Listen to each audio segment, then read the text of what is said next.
क्या एक औरत की पूरी जिंदगी सिर्फ इसलिए खत्म हो सकती है क्योंकि वो गरीब है और अकेली है? नमस्कार दोस्तों, आप सुन रहे हैं वॉइस ऑफ बुक्स हिंदी, जहां हम किताबें नहीं पढ़ते बल्कि उनकी आत्मा को महसूस करते हैं। आज हम समझने जा रहे हैं राजेंद्र यादव की चर्चित कहानी एक चादर मैली सी। और इस कहानी को हम 5 भागों में पूरी गहराई से समझेंगे, ताकि आपको किताब पढ़ने की ज़रूरत ही ना पड़े और कुछ भी महत्वपूर्ण छूटे नहीं। तो चलिए शुरू करते हैं पार्ट 1।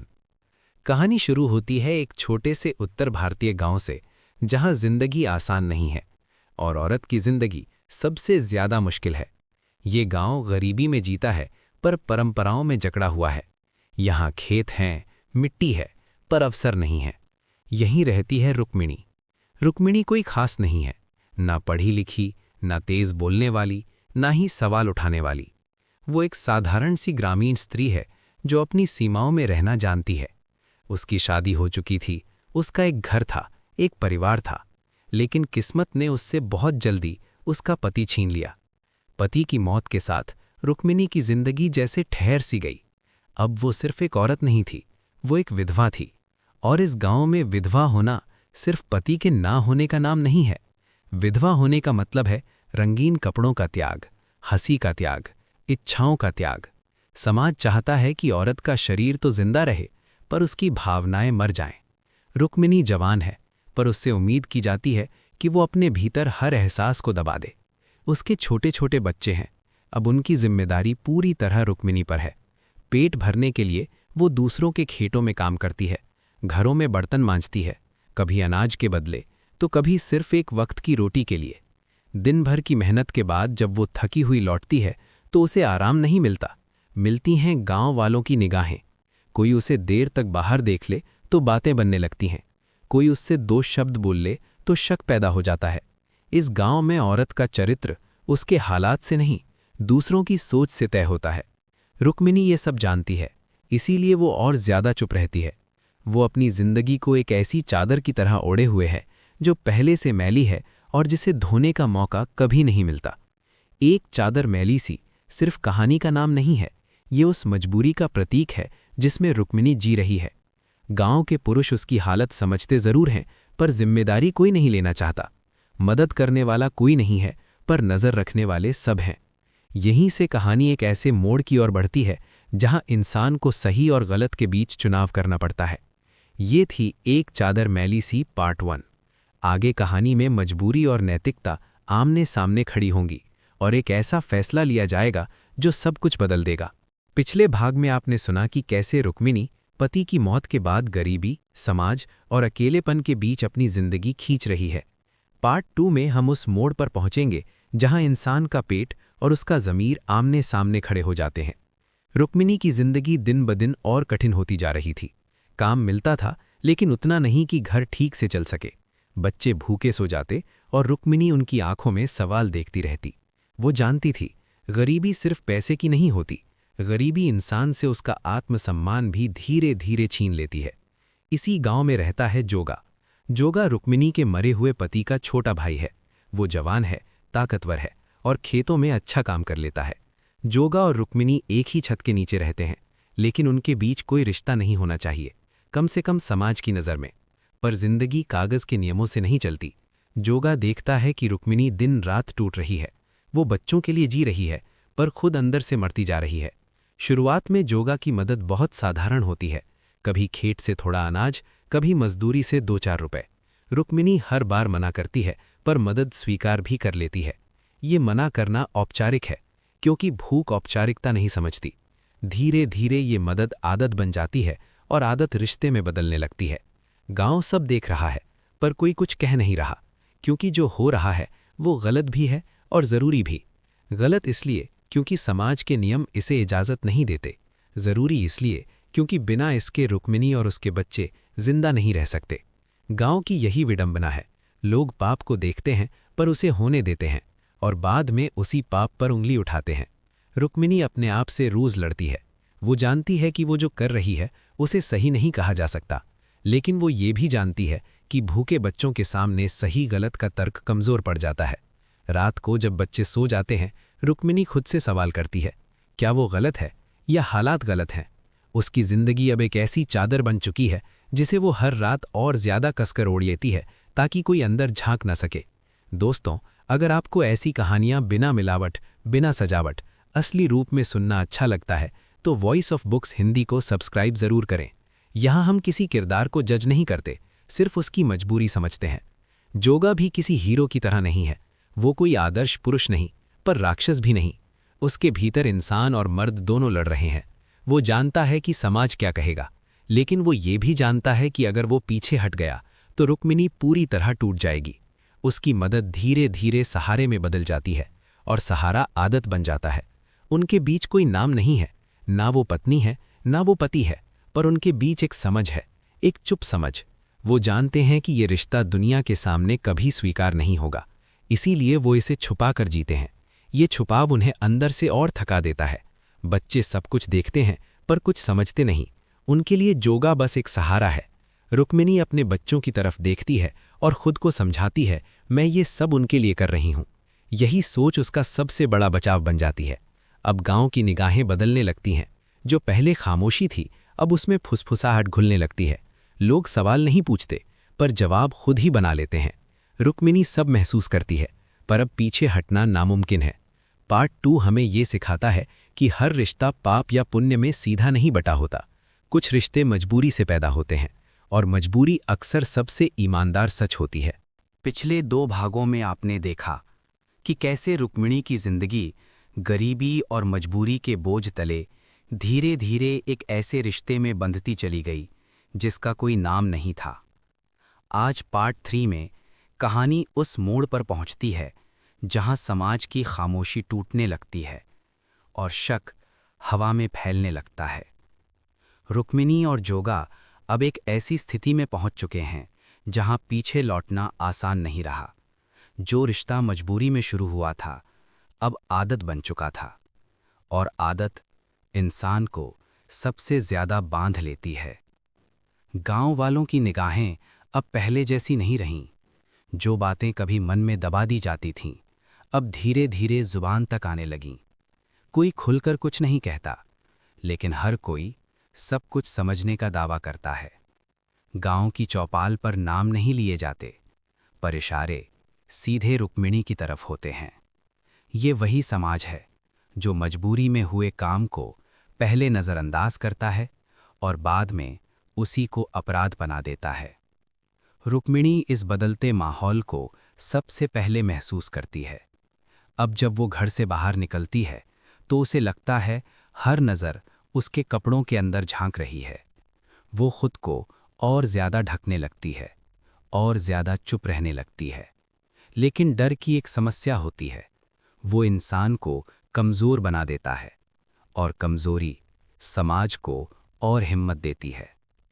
रुक्मिणी जानती है कि अगर बात खुली तो सज़ा उसे ही मिलेगी, क्योंकि इस समाज में गलती चाहे दोनों की हो, दाग औरत पर ही लगता है। जोगा भी अब बेचैन रहने लगा है। उसे भी एहसास है कि गांव की हवा बदल रही है, पर जोगा के भीतर एक अजीब सा द्वंद्व है। वो रुक्मिणी को अकेला छोड़ नहीं सकता, लेकिन उसे ये भी पता है कि अगर उसने उसे अपनाने की कोशिश की तो समाज उसे कभी स्वीकार नहीं करेगा। वो खुद को समझाता है, जो हो रहा है वो हालात की वजह से है, लेकिन समाज हालात नहीं देखता, वो सिर्फ नतीजा देखता है। अब कहानी में परिवार और रिश्तेदार धीरे धीरे दखल देने लगते हैं। कुछ लोग रुक्मिणी के बच्चों की दुहाई देते हैं, तो कुछ इज्जत का सवाल उठाते हैं। हर कोई अपनी सुविधा के हिसाब से नैतिकता तय करता है। कोई ये नहीं पूछता कि रुक्मिणी अब तक कैसे जिंदा रही। सबको बस ये चिंता है कि कहीं गांव की मर्यादा खराब ना हो जाए। दोस्तों, ऐसी कहानियां हमें असहज इसलिए करती हैं क्योंकि ये हमारे समाज की सच्चाई दिखाती हैं। अगर आप चाहते हैं कि ऐसी सच्ची कहानियां पूरी गहराई से समझी जाएं, तो वॉइस ऑफ बुक्स हिंदी के साथ जुड़े रहिए। पार्ट 3 में रुक्मिणी अब सिर्फ एक किरदार नहीं रहती, वो प्रतीक बन जाती है। एक ऐसी औरत का प्रतीक जिससे समाज हर हाल में त्याग की उम्मीद करता है। उससे उम्मीद की जाती है कि वो अपने बच्चों के लिए जिए, पर खुद के लिए कुछ न चाहे। अगर वो टूटती है तो दोष उसका है, अगर वो संभलती है तो शक उसका है। यही दोहरा मापदंड इस कहानी की सबसे बड़ी सच्चाई है। रुक्मिणी और जोगा का रिश्ता अब उन्हें सुकून नहीं देता।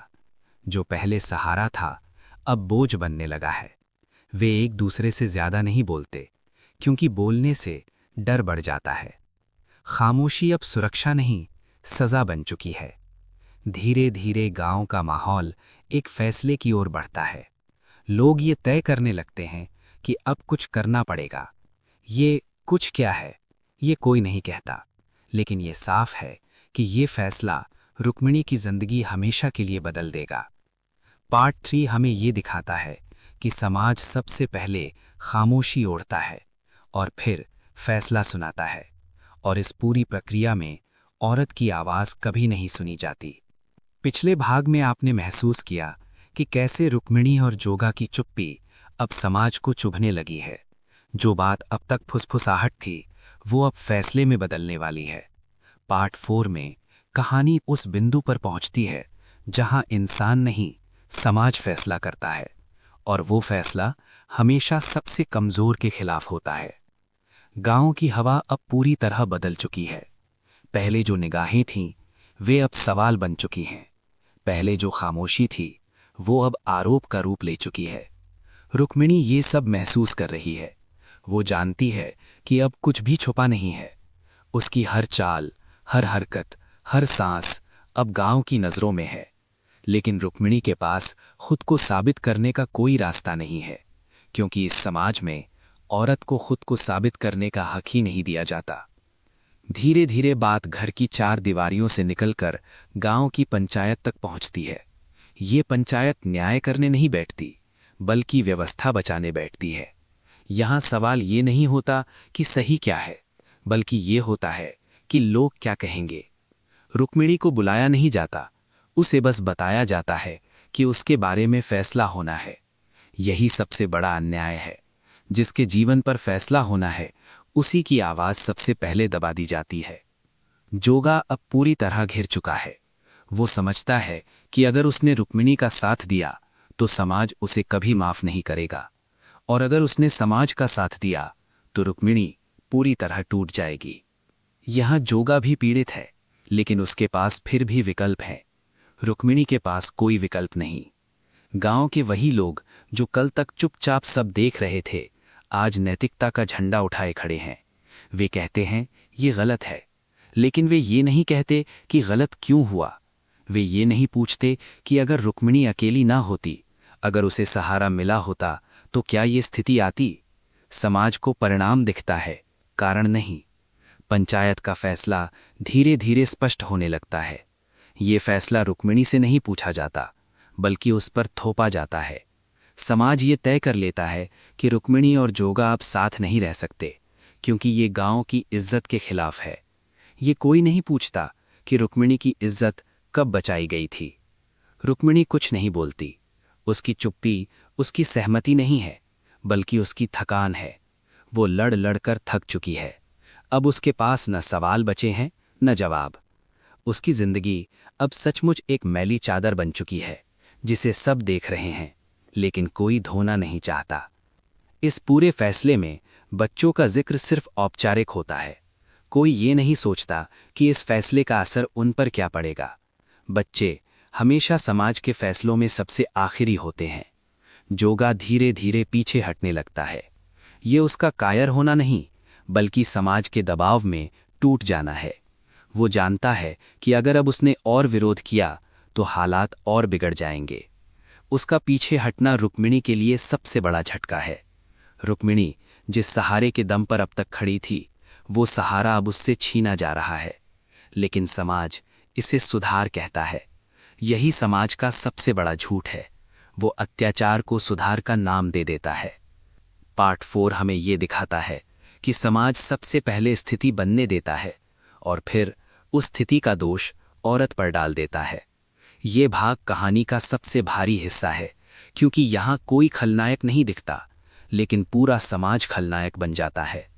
ये था एक चादर मैली सी पार्ट 4।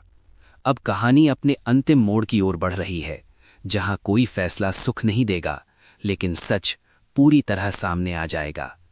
अगर आप चाहते हैं कि इस कहानी का अंत भी उसी गहराई से समझा जाए, तो वॉइस ऑफ बुक्स हिंदी के साथ जुड़े रहिए। पिछले 4 भागों में आपने सिर्फ एक औरत की कहानी नहीं सुनी, आपने एक समाज को धीरे धीरे अपना असली चेहरा दिखाते हुए देखा। आज पार्ट 5, इस कहानी का अंतिम हिस्सा, जहां कोई चीख नहीं है, कोई विद्रोह नहीं है, बस एक गहरी थकी हुई खामोशी है।